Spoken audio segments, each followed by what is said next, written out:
Oi, pessoal! Eu sou o Belchior, também conhecido como Bebelt. Oi, gente, como é que vocês estão? Eu espero que bem. Se é a sua primeira vez aqui nesse canal, eu sou a Amanda e no vídeo de hoje eu vou mostrar pra vocês os últimos livros que eu comprei nesses meses aí que se passaram. E tem bastante coisa por aqui, mas há muito tempo isso não acontecia. Há muito tempo eu não comprava livros, assim, uma quantidade maior de livros. No ano passado, em 2019, eu comprei apenas 2 livros. Sim, no ano inteirinho eu comprei 2 livros. Então eu nem sei em que ano foi em que eu comprei mais livros, assim, provavelmente lá em 2017, por aí. Vários deles eu já queria há muito tempo, já estavam na minha lista, assim, há muito tempo.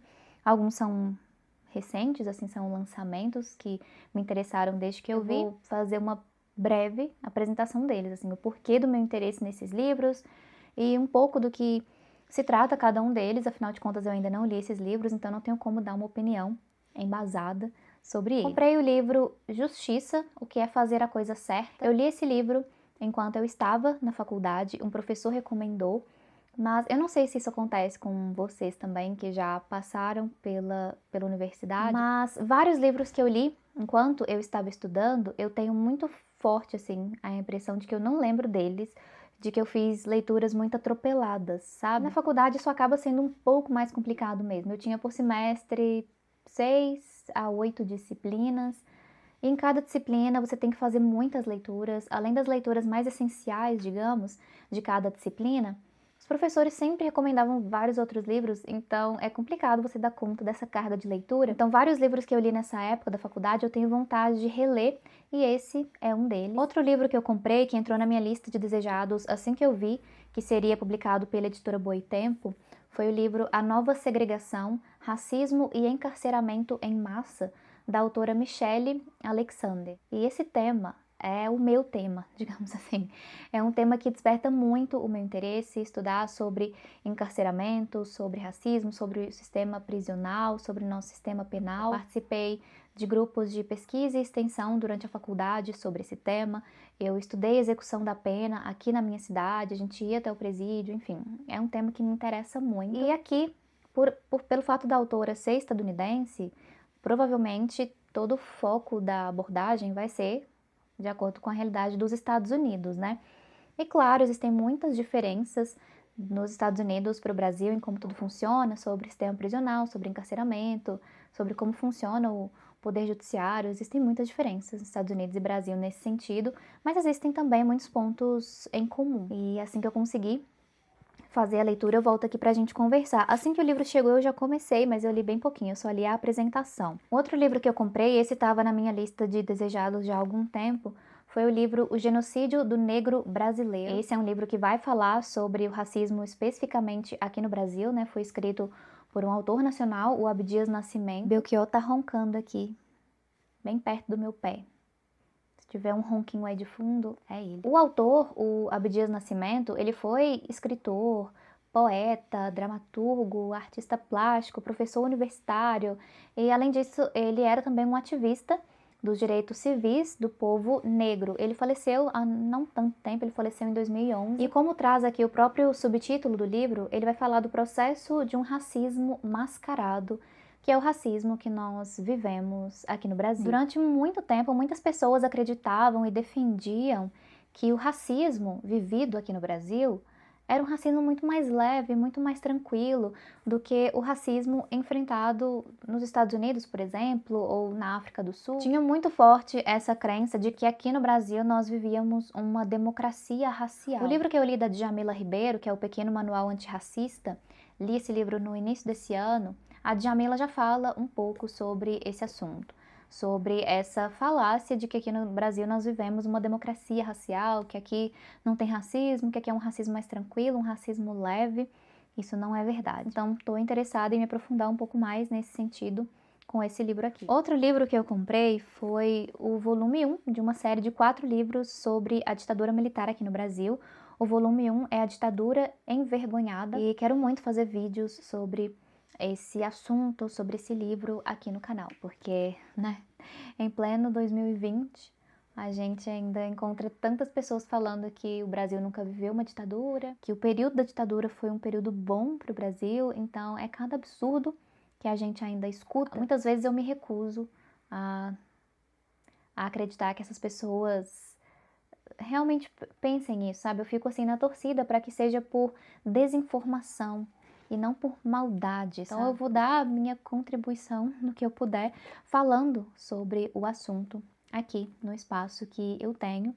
Então assim que eu conseguir ler esse livro, a gente conversa sobre esse episódio trágico da nossa história. Outro livro que eu comprei foi um livro da Eliane Brum, que é uma jornalista que eu admiro muito o trabalho, acompanho já há algum tempo, já li um livro dela que foi Os Meus Desacontecimentos, e aí eu comprei esse outro livro dela aqui, que é Brasil, Construtor de Ruínas, um olhar sobre o país de Lula a Bolsonaro.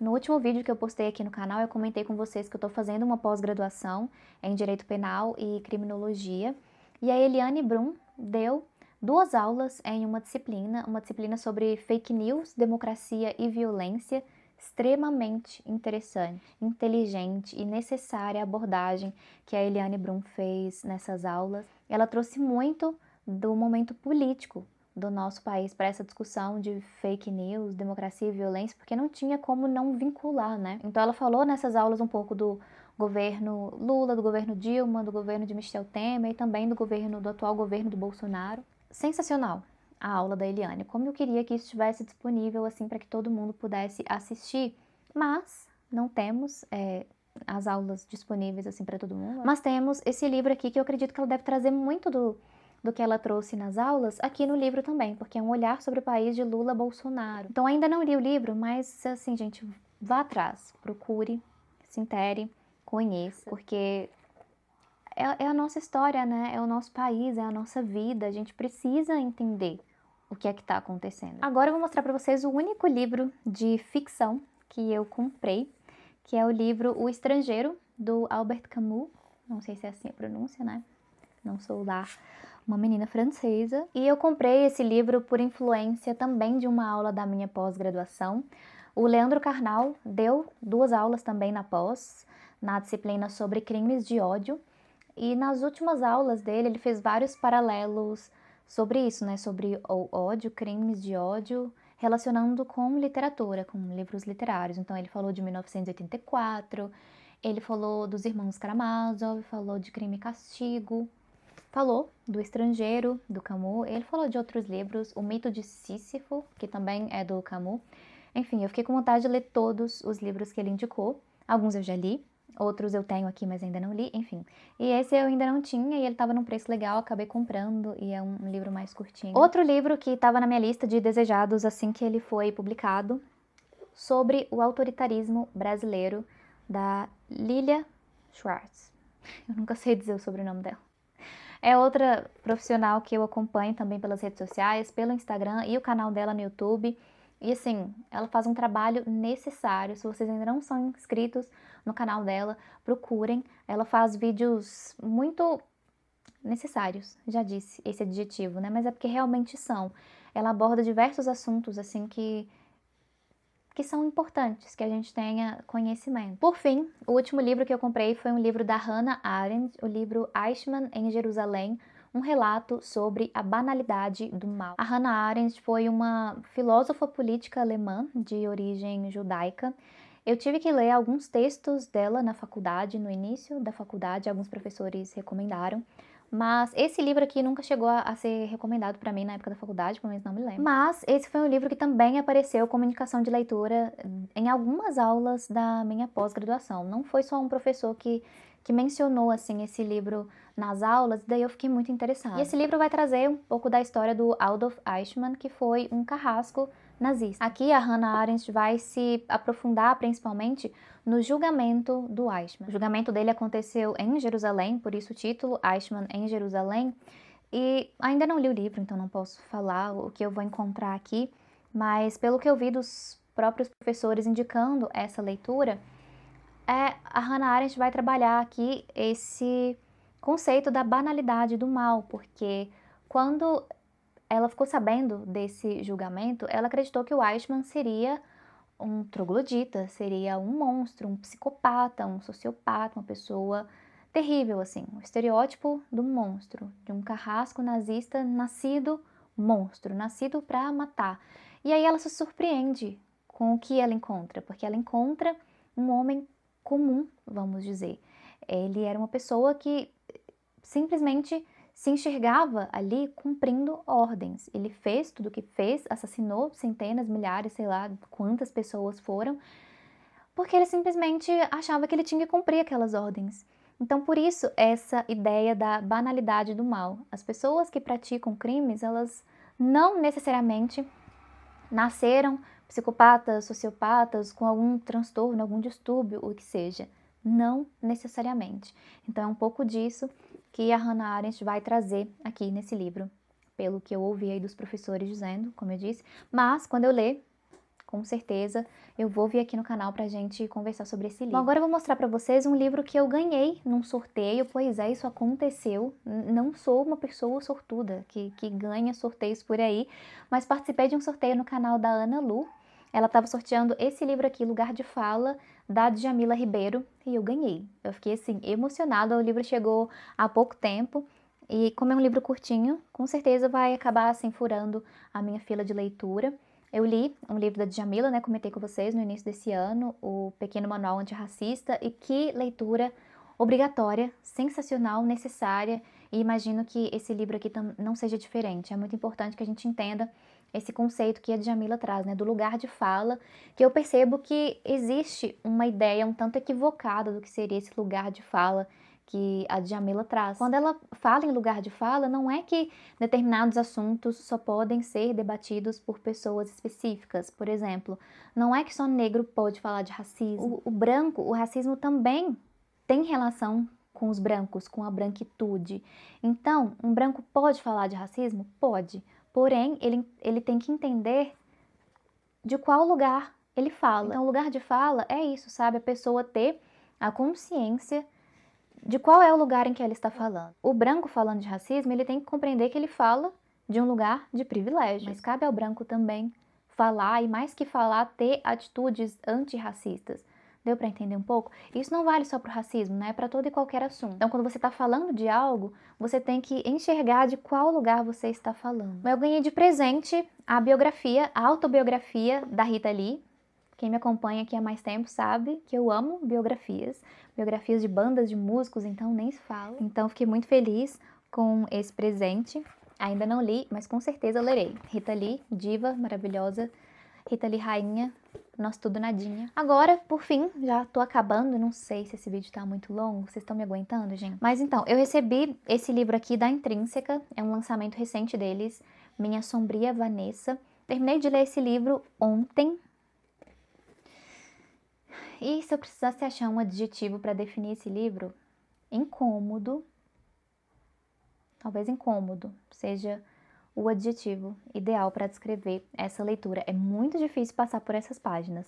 Nesse livro a gente acompanha a história da Vanessa e acompanhamos a história dela em dois momentos assim distintos. Enquanto ela era adolescente, com seus 14, 15 anos, e a Vanessa já adulta, com seus 30 e poucos anos. E quando a Vanessa era adolescente, ela estudou em um colégio interno e ela foi abusada por um professor. Ela perdeu a sua virgindade, não sei se posso falar que perdeu a sua virgindade, né? Ela foi estuprada por um de seus professores que tinha, não sei, 50, 60 anos, pois é.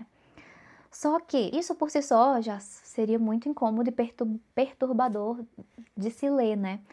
Só que o que deixa essa leitura ainda mais difícil é que a Vanessa ela não consegue enxergar que ela foi abusada, que ela sofreu abuso.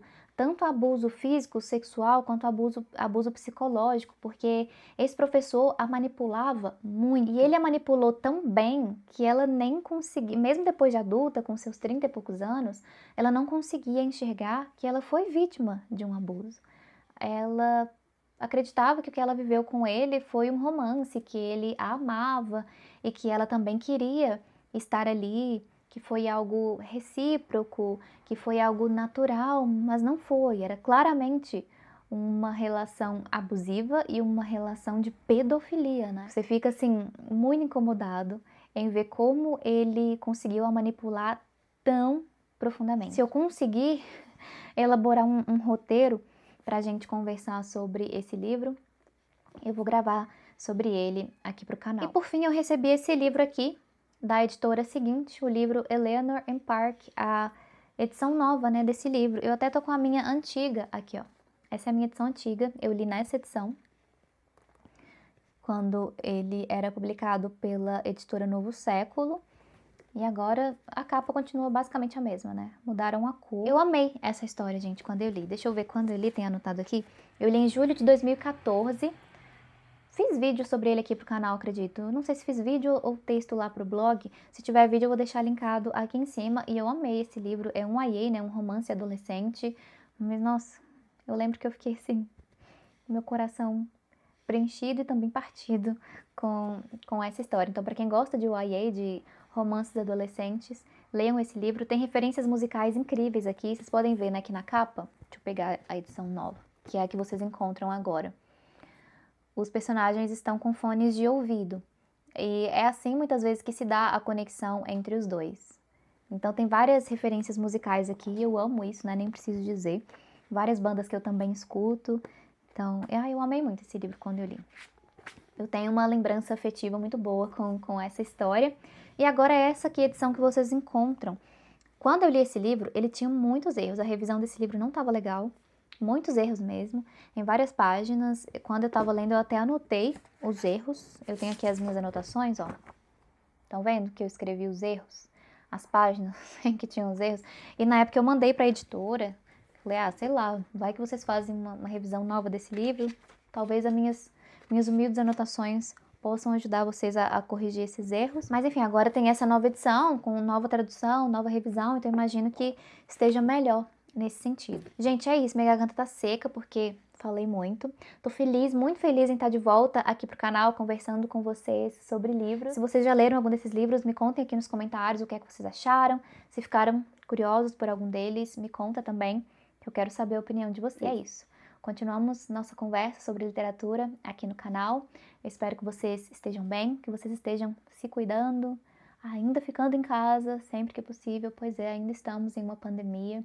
Não vejo a hora em que nós teremos boas notícias em relação a tudo isso. Mas é isso, né? Vamos continuar em casa, nos cuidando. Se inscreve no canal se ainda não está inscrito. Deixa um like, um joinha nesse vídeo que você me ajuda muito. Me acompanha nas redes sociais. E é isso, gente. Muitos beijos pra você. Espero que vocês façam ótimas leituras. Fiquem bem e a gente se vê por aí no próximo vídeo. Beijos. Adiós.